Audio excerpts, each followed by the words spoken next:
Niemcy koniec i zaczęliśmy szukać odpowiedniego państwa. Wybraliśmy Paragwaj. Dla kogo jest dobry? Dla ludzi, którzy chcą otworzyć biznes, którzy chcą pracować samodzielnie, którzy myślą samodzielnie i którzy chcą do czegoś dojść. Dla takich ludzi, którzy mają dobry pomysł na biznes i chcą się rozwijać, to trzeba przyjechać do państwa, gdzie te możliwości jeszcze są. Jeżeli się przyjeżdża do trzeciego świata, to jest ta szansa, żeby poszło. Tutaj idę i się cieszę naprawdę, że idę do urzędu. Ja jestem tego zdania, że w tych krajach tak zwanych zachodnich to praktycznie chodzi o to, żeby ten obywatel w ogóle nie myślał, bo taki obywatel jest oczywiście łatwiej sterowany i łatwiej od niego wyciągać pieniądze, bo tak to nazwę po imieniu. Rząd nie wtrąca się do mnie i ja nic nie płacę i uważam to za super sprawę, tak? Czyli jeżeli nic nie płacę, to nic nie oczekuję od rządu.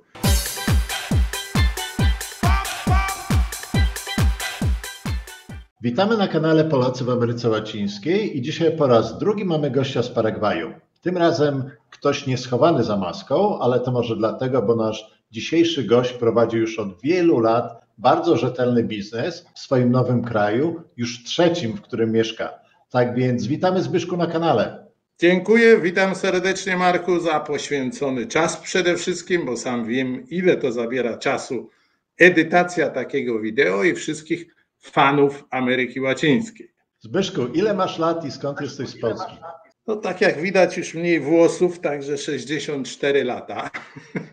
Z Polski pochodzę z Olsztyna, dokładnie urodzony w Giżycku, ale mieszkaliśmy lekko ponad 20 lat w Olsztynie, cały czas w Polsce. I czy możesz nam wytłumaczyć, co to jest 20-20-20 w Twoim przypadku? No więc to jest ciekawa historia, ponieważ jak tak zaokrąglimy mój wiek do 60, no to 20 lat w Polsce, 20 lat w Niemczech pobytu i 20 lat minęło w Paragwaju. Czyli szybciutko ten czas cały zniknął i nawet nie wiem kiedy, człowiek się postarzał, ale te 20 lat jesteśmy naprawdę bardzo zadowoleni w Paragwaju. I tutaj nasuwa się pytanie, 40 lat, poza Polską już ponad 40 lat, to jeszcze kilka lat i będzie to pół wieku. Jak to jest, że udało Ci się zachować tak dobrze język polski? Marek, o czasie pół wieku, nawet nie chcę o tym myśleć. Zgadza się. To dzięki mojej mamie, dziękuję serdecznie, sądzę, że też prześlę to wideo wcześniej czy później, ogląda YouTube, pomimo że powiedzmy sobie jest w zaawansowanym wieku, jeżeli wziąć mój wiek pod uwagę. I dlatego, będąc przede wszystkim w Niemczech te 20 lat, no niestety ten mój polski trochę się pogorszył, czy znacznie się pogorszył, ponieważ tak jak wydaje mi się większości z Was się zdarza, że jednak ten język się miesza, czy te języki się mieszają.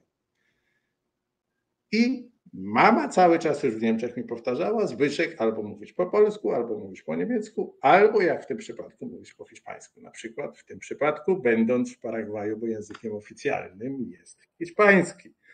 I stąd włosów mało, jak widać, żona też mnie klepała po głowie i powiedziała, że mówimy w prawidłowym języku. No nieraz wiadomo, że jakieś słówka, że tak powiem, wpadają niepotrzebnie, ale staram się zachowywać, że tak powiem, tą czystą polszczyznę.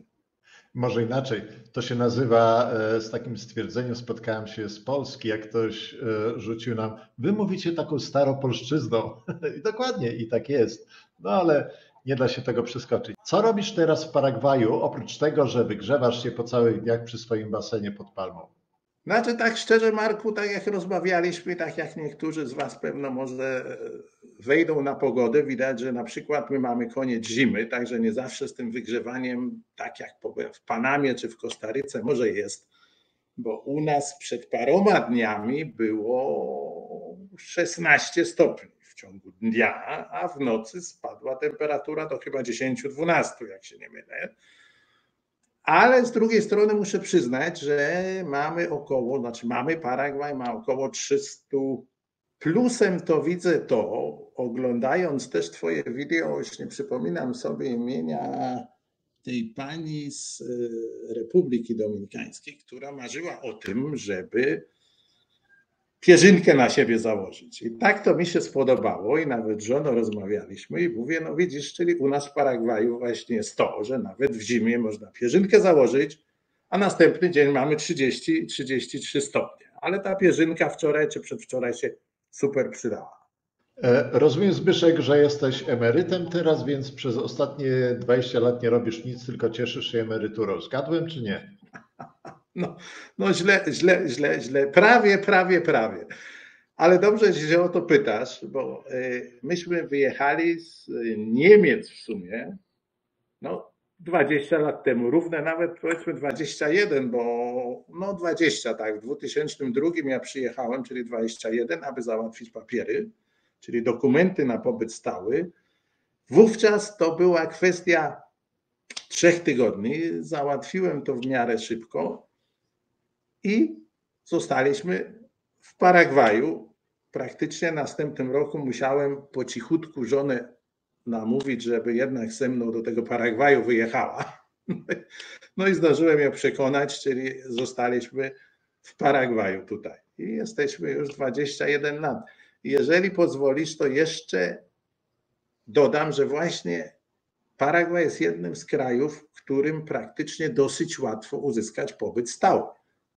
Tak, to prawda. Ale dlaczego akurat wybraliście Paragwaj i to byliście w Niemczech, prawda, jeszcze 20 lat temu, no to standard życia, w porównaniu z takim Paragwajem, no to nie da się nawet tego porównać w zbliżonej skali, absolutnie.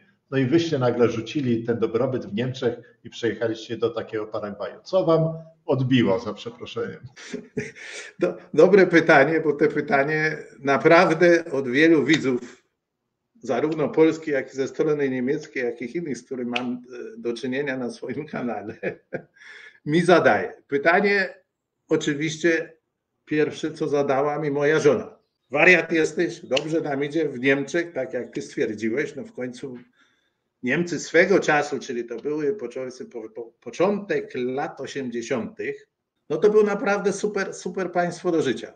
Płaciło się stosunkowo małe podatki, zarabiało się stosunkowo dobrze i naprawdę trzeba powiedzieć, że większość naszych pieniędzy zarobiliśmy uczciwą pracą w Niemczech. Ja pracowałem w branży nieruchomościowej, Gosia w gastronomii, także byliśmy w zasadzie sporo czasu poza domem, no ale jak człowiek był młody, no to jeszcze mógł pracować, czy musiał pracować. I dlatego ja jestem takim człowiekiem, że podejmuję decyzje nieszablonowe. I powracając do twojego pytania, w Niemczech miałem 2 firmy, spółki z ograniczoną odpowiedzialnością. Dlaczego 2? Bo trzeba było tak kombinować, znaczy teraz jestem czysty, wszystko rozwiązane, także może to głośno powiedzieć nawet na YouTube. Ale trzeba było, powiedzmy, zamiast skoncentrować się na działalności gospodarczej, biznesowej, musiałem się skoncentrować na tym, żeby płacić jak najmniej podatków. Bo podatki w Niemczech wówczas też leżały w granicach 60-70%. Mówię tu o GmbH, czyli powiedzmy spółka z ograniczoną odpowiedzialnością. Mówię od zysku. Także to było coś niesamowitego. I praktycznie w latach 80., jak myśmy przyjechali, to naprawdę aż przyjemnie było pracować. Człowiek pracował po 12-14 godzin, ale zarabiał naprawdę dobre pieniądze. I szczerze mówiąc, od 89 roku, 2000, tak, 1979, tak, taki stary jeszcze nie jestem, czyli od tego też przewrotu w Polsce i w Niemczech, zjednoczenie Niemiec, zaczęło to wszystko iść po równi pochyłej trochę w dół.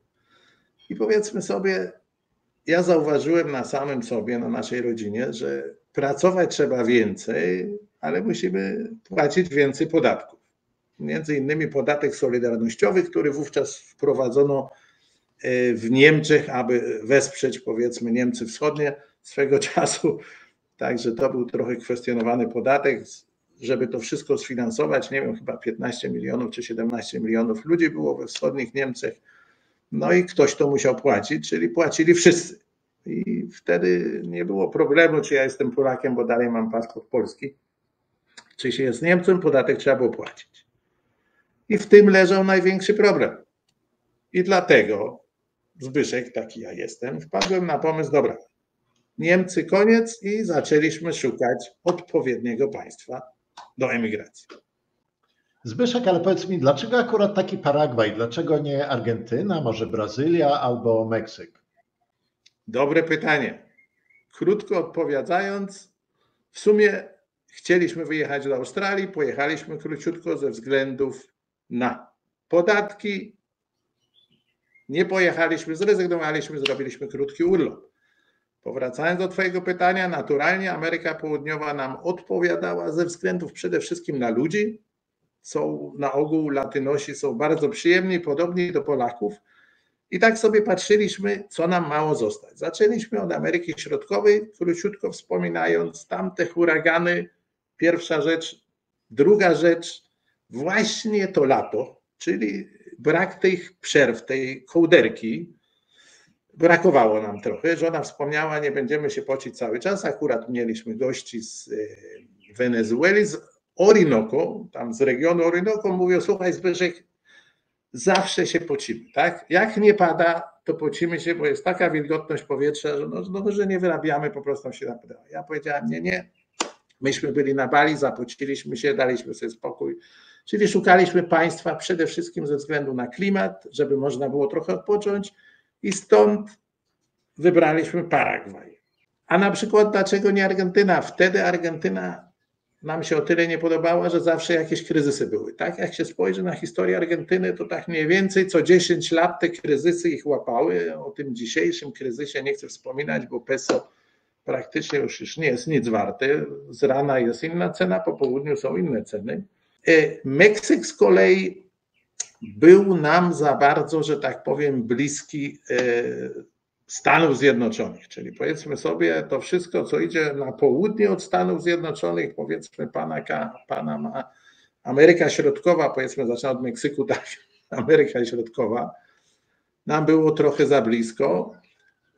Wspominaliśmy też czasami o Ekwadorze, no ale to też równik znowu, także tym poceniem równie to bywa. To tam więcej gór jest, także sądzę, że tam klimat, osobiście nie byłem, jest lepszy.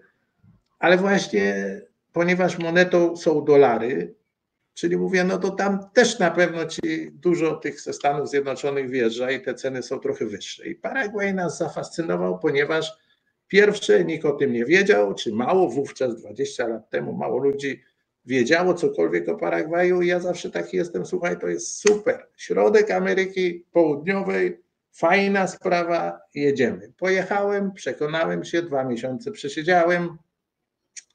Fajne zdjęcia narobiłem kamerką, na ile można było, żonę przekonałem i tak znaleźliśmy się w Paragwaju. Dla kogo Paragwaj jest dobrym krajem do emigracji, a dla kogo jest właściwie takim złym wyborem? Zacznijmy od tych plusów, bo tak każde te plusy, wydaje mi się, w każdym wideo chcę słuchać, a te minusy jednak są pomijane. Ja uważam, że dla kogo jest dobry? Dla ludzi, którzy chcą otworzyć biznes, którzy chcą pracować samodzielnie, którzy myślą samodzielnie i którzy chcą do czegoś dojść. Dlaczego akurat dla tych ludzi?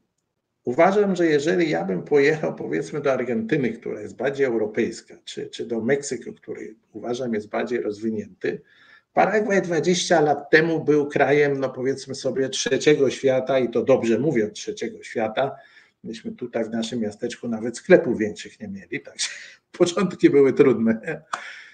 I muszę szczerze powiedzieć, że dla takich ludzi, którzy mają dobry pomysł na biznes i chcą się rozwijać, to trzeba przyjechać do państwa, gdzie te możliwości jeszcze są. Jeżeli się przyjeżdża do trzeciego świata, to jest ta szansa, żeby poszło. Kraj był po 1989 roku w miarę spokojny, za ery Stroessnera w miarę to spokojnie przeszło pokojowo i były możliwości do inwestowania, dlatego zdecydowaliśmy się właśnie na Paragwaj, a nie na inne kraje, na przykład Ameryki Południowej. Minusy. Uważam, że Paragwaj nie jest krajem dla ludzi, którzy przyjeżdżają do pracy. Tak? Powiedzmy sobie, dużo ludzi mnie się szczerze pyta i mówią, Zbyszek, słuchaj, ile tam mogę zarobić, jestem rolnikiem, tak? No, chcę coś posadzić, jestem murarzem, jestem elektrykiem. Trzeba zaznaczyć, że w Paragwaju minimalna pensja wprawdzie na papierze wynosi $400, tak przeliczając, tu mamy walutę Guarani, ale tych $400 nie zawsze się dostaje. W małych miasteczkach dostaje się mniej i naprawdę za $400 ciężko jest przeżyć takiemu pracownikowi, powiedzmy murarzowi, elektrykowi, no to lepiej powinien zostać w Polsce czy też w innych państwach. Także uważam, że tutaj Paragwaj jest otwarty, wspiera ludzi. Podatki są bardzo niskie. To trzeba stwierdzić, że VAT jest 10%, plus podatek od zysku 10%, słownie 10%. Czyli to jest w porównaniu do Niemiec, z których ja przyjechałem, czy myśmy z żoną przyjechali, to ja nie chciałem wierzyć, że w ogóle coś takiego, jakieś państwo na świecie egzystuje, gdzie praktycznie podatków się nie płaci. I dodatkowo, teraz sobie dokładnie przypominam, ale to jest gdzieś 6-7 milionów, czyli powiedzmy sobie w granicach $1000, podatków się w ogóle nie płaci. W ogóle nie płaci, słownie. Tak? Nie znam takiego państwa, no pewno może jakieś egzystuje, gdzie jest tak dobrze. I tutaj na przykład małe sklepiki, małe biznesy, które oczywiście nie wykazują tego oficjalnie, praktycznie nie płacą podatków. Ja was muszę zaskoczyć. Ja osobiście poszedłem, mówię, dobra, biznes online zrobimy. Sprzedawałem swego czasu przez Amazon. Sądzę, że wielu z was też tak robi. Poszedłem do Urzędu Miejskiego. Chciałem zarejestrować, a pani uprzejma oczywiście pyta się, panie Zbyszku, no ale jaki pan biznes, gdzie pan ma biuro? Ja mówię, nie no, biura ja nie mam, no mówię, ja chcę pracować po prostu online. A nie, mówię, wie pan, to po co pan będzie zakładał, to pan nie musi nic zakładać, to nic nie kosztuje, ale ja mówię, no jak ja powiem Amazon, że ja nie muszę nic zakładać. To są niesamowite sprawy, tutaj idę i się cieszę naprawdę, że idę do urzędu. Tak? Pierwsze ze względów na opłatę podatków, no bo te 10% to ja chętnie idę, tak? I podziękuję, wypiję kawkę, czy yerba mate, czy tererę z nimi, podyskutujemy, nie ma tej hektyki, nie ma tego stresu, nie ma tego pośpiechu, tu jest wszystko tranquilo, sądzę, że ten wyraz też jest, nie wiem jak to w Panamie, bo nie byłem, ale to jest taki właśnie spokojny tryb życia. I z tym jestem super zadowolony, bo kto by nie był zadowolony płacąc 10%, jeżeli w ogóle płacę, ale to już po cichu. Zbyszek, ale 20 lat w Paragwaju, to co ty tam robisz w Paragwaju? Jesteś kompletnie emerytem i nie robisz nic, czy jednak masz jakąś działalność? To by było super życie, milionerami jeszcze nie zostaliśmy. Sądzę, że jeszcze nawet w Paragwaju trochę trzeba będzie poczekać. Ale powracając do twojego pytania, praktycznie robię to samo, co robiłem w Niemczech, to znaczy zajmuję się nieruchomościami. W Niemczech bardziej to robiłem część na zasadzie maklerstwa, czyli powiedzmy sobie pośrednictwa, część to robiłem na zasadzie kupowania własnych działek, dzielenia i sprzedaży wraz z domami. W Niemczech, jak każdy z was sobie może wyobrazić, ceny są trochę różne od tych paragwajskich, więc nie mogłem to robić na dużą skalę. A w Paragwaju oczywiście zrobiliśmy to w zupełnie inny sposób. Przyjeżdżając 20 lat temu, kupiliśmy ziemię, zainwestowaliśmy w ziemię. I tu są właśnie ciekawostki, że my jesteśmy mniej więcej 1 godzinę, powiedzmy, jazdy od aglomeracji Asunción, czyli od tego centrum, powiedzmy, gospodarczego i finansowego Paragwaju. Czyli uważam, że ta odległość jest akurat super, nie jest za blisko, nie jest za daleko, żeby tych, powiedzmy, smrodów ze stolicy nie dochodziły, nie dochodzą. Jesteśmy tutaj w Cordillera, czyli trochę wyżej. I tak jak mówię, kupiliśmy wówczas ziemię. Sporo tej ziemi nakupowaliśmy i zaczęliśmy ją dzielić, co każdy robi te biznesy, kupuje się większe działki i dzieli na mniejsze. To nie tylko ja to robię, tylko robi więcej ludzi czy więcej Paragwajczyków. Myśmy to samo zrobili, zaczęliśmy to dzielić i co jest ciekawostką, wspominając o podatkach, ja nawet, no aż wstyd powiedzieć, chyba no wstyd nie, ale myśmy kupili swego czasu 6 hektarów, czyli 60 000 metrów kwadratowych z małym hakiem. Za całą tą ziemię swego czasu, to była ziemia rolnicza, płaciliśmy w granicach, teraz żeby nie przesadzić, 30 euro podatku w stosunku rocznym. 30 euro. Tak? W przeliczeniu oczywiście w walucie guarani. I teraz wyszło gdzieś z tego mniej więcej 80 parę działek budowlanych. Działka budowlana 400 metrów kwadratowych, podatek za 2 lata, czyli powiedzmy, żeby uprościć, weźmy te 11 euro, podzielmy na 2, wychodzi powiedzmy 5,50, weźmy 6 euro, tak? 6 euro, w stosunku rocznym, nie miesięcznie. Wiesz co, ja musiałem na swoje wideo to naprawdę parę razy powtarzać, bo ludzie mówili, przecież to nie wiesz co, nie żartuj, no słuchaj, to jak 6 euro, no to jak? No to może tylko za wejście do urzędu. Ja mówię, nie. Jeszcze wiesz, z maty wypiliśmy tererę i zapłaciliśmy chętnie, naprawdę muszę ci powiedzieć, że z chęcią szliśmy do urzędu i zapłaciliśmy. Zbyszek, ale ty masz taki talent taki, że powoduje, że słuchaczowi robi się bardzo przykro, jak ciebie słucha. Ja też, kurczę, jak ty o takich cenach mówisz, to mi się przypomina od razu w Kanadzie, jak myśmy musieli w ostatnich latach płacić $12,000 kanadyjskich podatku co roku. Za to nasze, które nigdy nie było nasze, no bo zawsze musieliśmy płacić, wiesz, tyle. A ty mi mówisz o jakieś 12 euro. Co za metr płaciliście 12 euro co roku? I tak coś tutaj. No więc widzisz, ja mam podobne akurat z Ameryką, z Kanadą mam mało wspólnego, ale na przykład z Niemcami czy Szwajcarią, przede wszystkim ze Szwajcarią, to są niesamowite ceny. Jak teraz słyszę od ciebie, co się działo czy dzieje dalej, bo nie sądzę, że jest lepiej, tylko jest gorzej w Kanadzie, to jest to sprawa niesamowita, dlatego wyobraźcie sobie 6 euro w stosunku rocznym, tak? Nie za metr kwadratowy, za całą działkę. Druga sprawa, żeby jeszcze zaskoczyć i ciebie, Marku, i państwa, że tak, na tej działce budowlanej, nie wiem jak jest w Kanadzie, ale mogę porównać do krajów europejskich, przede wszystkim do Niemiec czy Szwajcarii, były takie zarządzenia, że tam nie mogłeś postawić, tylko musiałeś mieć wszystkie dokumenty, tak jak wspomniałeś, w Kanadzie sądzę też, na byle garaż, jaki dach, plan zagospodarowania przestrzennego, czy dach czerwony, czy okna zielone, jakie duże, jakie wysokie. O piętrach już nie wspominam, tak? No bo czy to jednopiętrowy, czy czy na południe, to była masa przepisów, masa kosztów, których trzeba było płacić. I teraz nie wiem, ja siedzę dobrze, sądzę, że ty też i że widzowie też siedzą dobrze.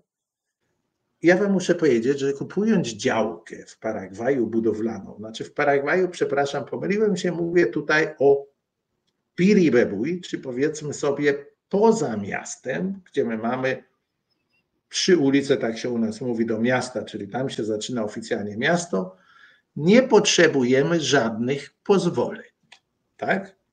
Dobrze, usłyszeliście? Czyli no to co będzie? Ten dach ci się zawali, no bo ty przecież go sknocisz, wiadomo, prawda, specjalnie. Ta winda jakbyś miał, wiesz, w bloku, no to by ci spadła. No to jak to można bez tych inspektorów to zrobić? Da się? Oj, chyba się da. No widzisz, super pytanie i to jest to, gdzie chciałbym parę razy podkreślić, że to jest sprawa absolutnie nie do uwierzenia, tak? Bo krótko wtrącę, myśmy w Niemczech mieli nowy dom, płaciliśmy za wizytę kominiarza, nowy dom, tak? Za wizytę kominiarza, który odbierał komin i sprawdzał komin co 3 miesiące, który się postarzał o 3 miesiące, płaciliśmy 120 euro.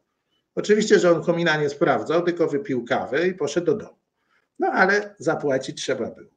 I tutaj w Paragwaju, oczywiście o kominach nie mówimy, bo o takich detalach to w ogóle nikt nie wspomina, ale tak jak wspominałeś, ja jestem tego zdania, że w tych krajach tak zwanych zachodnich, słyszę, że w Kanadzie jest podobnie, to praktycznie chodzi o to, żeby ten obywatel, na przykład taki Zbyszek, czy na przykład taki Marek, w ogóle nie myślał, bo taki obywatel jest oczywiście łatwiej sterowany i łatwiej od niego wyciągać pieniądze, bo tak to nazwę po imieniu. W Paragwaju ten obowiązek przechodzi na ciebie. Tak? Czyli jeżeli ty budujesz dom i go zbudujesz źle, to spadnie na twoją głowę i ty zginiesz. Nie pierwszy, nie ostatni. Także, ale to jest twój problem, a nie urzędnika. Tak? Czyli powiedzmy sobie, ty za to nic nie płacisz. Urzędnicy są po to, żeby ten podatek 6 euro w stosunku rocznym odebrać, zapłacić, są zadowoleni, podziękują, wszystko, ale odpowiedzialność przechodzi na ciebie. Ale Zbyszek, tutaj przerwę ci na chwilę, no bo coś mi się tutaj za bardzo nie zgadza w tym, co tłumaczyłeś. Właśnie kolega przysłał mi z Kanady takie ciekawe zestawienia. Akurat w Kanadzie myśmy mieszkali 20 lat, zanim przeprowadziliśmy się do Panamy, stąd też te realia kanadyjskie bardzo znamy, tylko nie znaliśmy je na tyle, jak teraz się to bardzo zmienia. Więc za $200,000 w Toronto możemy kupić miejsce parkingowe teraz. Teraz tak, średnia spłata kredytu mieszkaniowego za mieszkanie albo dom w Kanadzie dzisiaj to jest 3,5 tysiąca za nowy dom, 3,5 tysiąca miesięcznie, kiedy średnio rodzina zarabia 5 tysięcy, to zostaje im 1,5 tysiąca, jak chcesz kupić, nie stać ciebie na to. I teraz tak, te dwa takie jeszcze ciekawe numery mi przysłał, aż mu nie chciałem uwierzyć, musiałem to sprawdzić. Tak, teraz mówił o czymś takim, co ty wspomniałeś, że te development charges to są takie zgody i podatki na inspektorów i tak dalej, zatwierdzenie podmurówki, zatwierdzenie tego, tamtego, więc wszystko, co w urzędach płacisz, zanim jeszcze wbijesz tą łopatę i zaczniesz to wszystko robić, bo wiesz, w trakcie budowy mają każdą rzecz inspekcję zrobić. W Toronto teraz po zmianach to ma być $137,000 kanadyjskich. No to jest tak, nie wiem, 110 tysięcy amerykańskich. A w Vancouver, które jest najdroższe, to po tych zmianach to ma być do $600,000 masz oddać do rządu, a ty jeszcze nie wybudowałeś domu nawet. A ty mi mówisz, że nic. No to moment, ty do średniowiecza się przeniosłeś, czy gdzie ty jesteś? Nie, kurczę, takich miejsc nie ma na świecie. Widzisz, to jest dla mnie nie do pomyślenia. Ja sądzę, że wiesz co, szczerze mówiąc, powinienem naprawdę 10 razy dziękować za tą rozmowę z tobą i również z innymi widzami, z którymi mam kontakt, przede wszystkim w Europie i w Niemczech, bo dopiero stwierdzam, że żyjemy w raju, tak? No nie tylko raju podatkowym, bo to słyszało się Bahamas, tak? Czy no inne państwa, gdzie to raje podatkowe, ale o tym Paragwaju nikt nie wspominał. Jeżeli ty teraz wspominasz takie kwoty, to w sumie ja nie wiem, to trzeba te działki u nas podwyższyć, czy budowę domu podwyższyć, no bo to ceny to aż jak ja niektórym Niemcom mówię, czy Szwajcarom, powiedzmy, większość mam z nimi kontaktów, no to praktycznie tu prawie dom dostaniesz za tą samą cenę, co u nich garaż. Tak?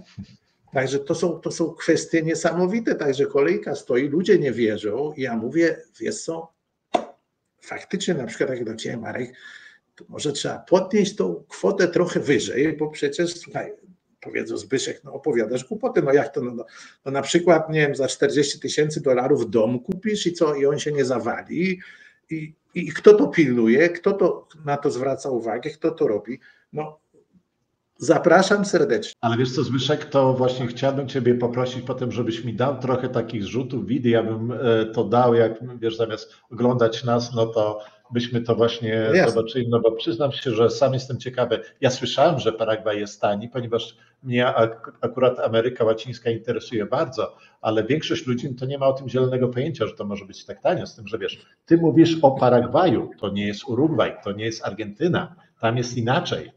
To nie jest tak, że cały ten region jest taki, ale Paragwaj akurat no to jest szczególnym miejscem, to się zgadzam.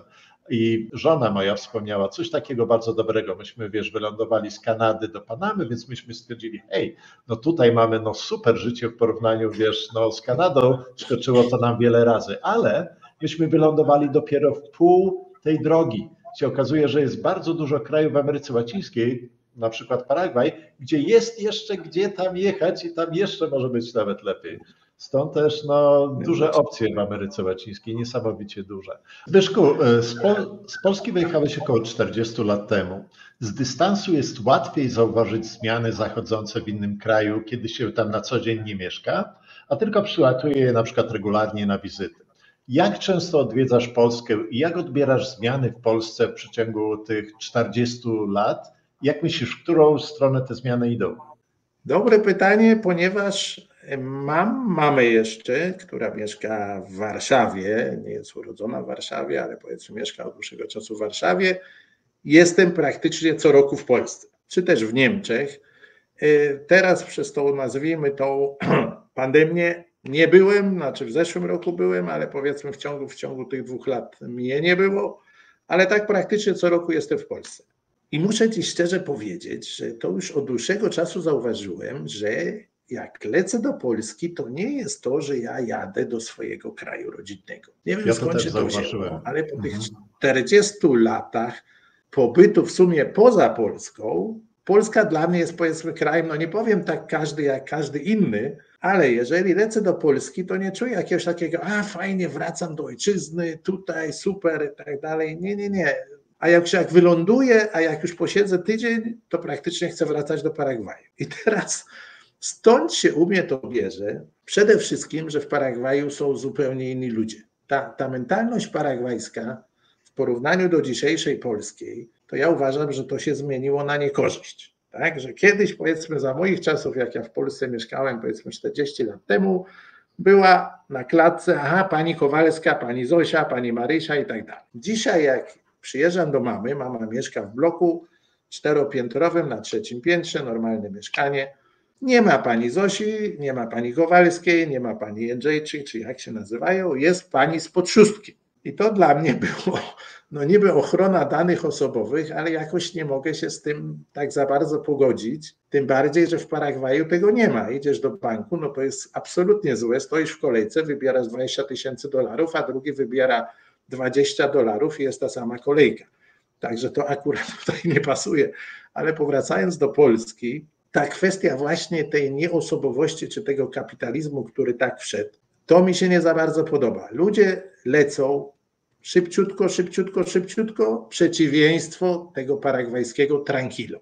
To jest absolutnie przeciwieństwo. Na przykład miałem na Amazonie też biznes online, sprzedawałem między innymi zabawki dla kotów, balony też i tak dalej. No i wyobraź sobie, że mi tam zbyło i mówię, dobra, to jak zbywa tego produktu, no to dzieciom oddam balony, takie śmieszki, takie z uśmiechami i tak dalej. Mama mówi, nie, słuchaj Zbyszek, nie, dzisiaj słuchaj, jak ty pójdziesz do dzieci, dasz coś dziecku, to od razu cię o pedofilię będą podejrzewali. No to w końcu wywaliłem do śmieci, bo no nie wiem, czy taki jest problem ogólny, czy nie jest ogólny problem. No ja sam też mam dzieci, nigdy mi to do głowy nie przychodziło, jeżeli daję dziecku jakiegoś balona. No ale powiedzmy tak było.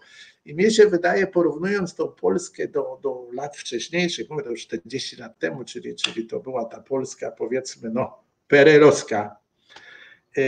Ale ja osobiście uważam, że było parę też dobrych rzeczy, na przykład, nie wiem, przedszkola się nie czekało, mieszkania no takie były, jakie były, ale powiedzmy sobie teraz jak przyjeżdżam, także naprawdę ciężko mi było to wytrzymać. Powód był też prosty, ponieważ my tu mamy zieleń, jak widzieliście, czy będziecie widzieć. Mamy palmy, w Paragwaju jest cały rok zielono i tego mi brakowało. Mama mieszka w mieszkaniu, byłem praktycznie 3 miesiące, chyba od listopada, jeżeli pamiętam, listopad, grudzień, styczeń, czyli te najpiękniejsze miesiące w Polsce, gdzie drzewa gołe, szarówka, deszczyk, także powiedzmy ten klimat to naprawdę może w depresję prowadzić. No nie chcę porównać do Norwegii, bo syn siedzi w Norwegii, także mówisz, tam jeszcze gorzej jest. Także, ale powiedzmy sobie to, co zobaczyłem w Polsce, także na zimę tam się na pewno nie będę wybierał, bo po prostu to jest tragedia.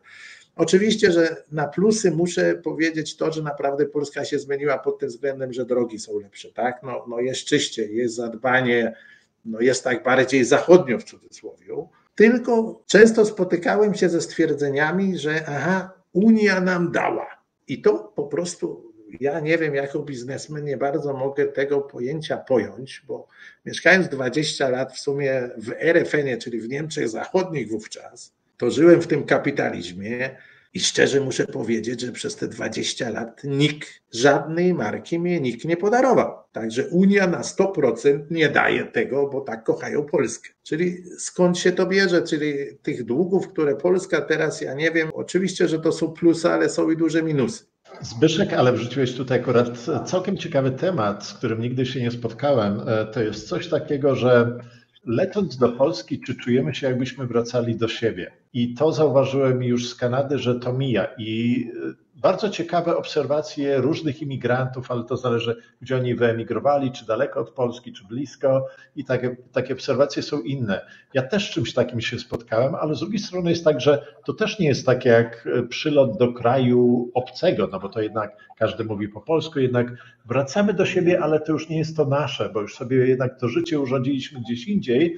Jest tak fajnie, że każdy mówi po polsku. Ja mam coś takiego jeszcze, jak przylatuję do Polski, to jak ja wyleciałem z Polski, ona też była taka szara i ponura i ja widzę, jak ona się bardzo zmieniła. Ja mam bardzo duży szacunek w sumie do Polaków, którzy to w jakiś sposób osiągnęli, czy trochę tam to było wspierane przez Unię, czy nie, to akurat mnie za bardzo nie interesuje, ale Polska wygląda zupełnie inaczej, ale ten dorobek, no to już nie jest mój dorobek, ja już tam nie mieszkałem, stąd też ja mam taki bardzo duży respekt do Polaków, ponieważ to co zrobili z Polską, no to wygląda zupełnie inaczej niż ćwierć wieku temu, jak wyjeżdżało się z Polski, ale też zauważyłem, że jak wracamy na przykład do Panamy, to ojejku, o ten kąt znam, ten kąt, to tu się mogę zatrzymać, już wiem jaki żart rzucić, już mogę nawet tranquilo gdzie sprzedać i już jest tak jakoś inaczej zupełnie, nie?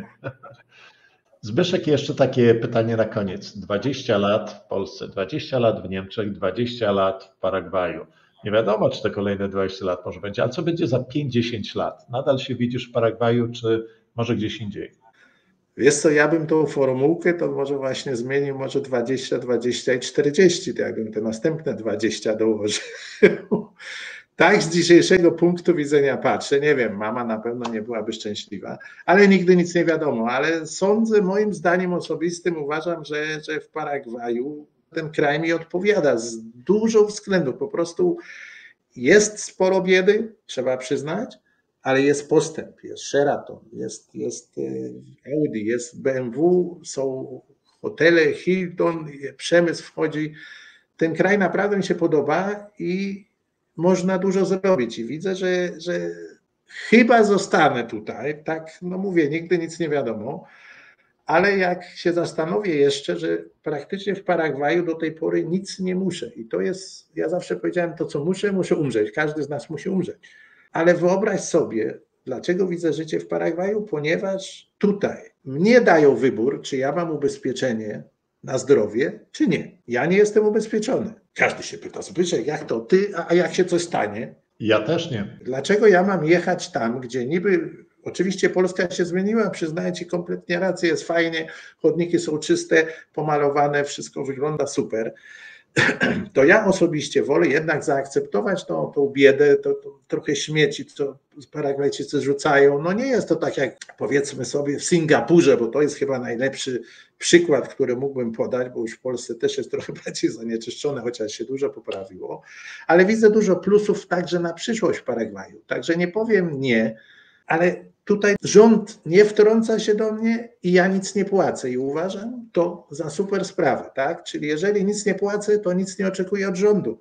Ja wolę takie rządy, że no nieraz w chodniku jest dziura, nie zawsze ten chodnik jest, nieraz są te drogi trochę gorsze, ale ja z tym mogę żyć, ale jak ja za to nie płacę, to uważam, że ja tu siebie widzę i widzę, że to dalej będzie, jeżeli nawet ten podatek podwyższymy 100%, znaczy nie my, ale rząd, to z tymi 12 euro czy 20 też mogę żyć.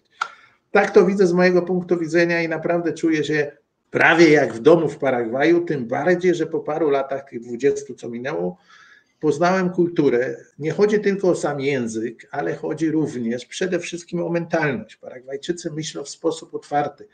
Oni mają tą typową maniana, co jest typowo oczywiście też dla Ameryki Łacińskiej czy dla Ameryki Południowej.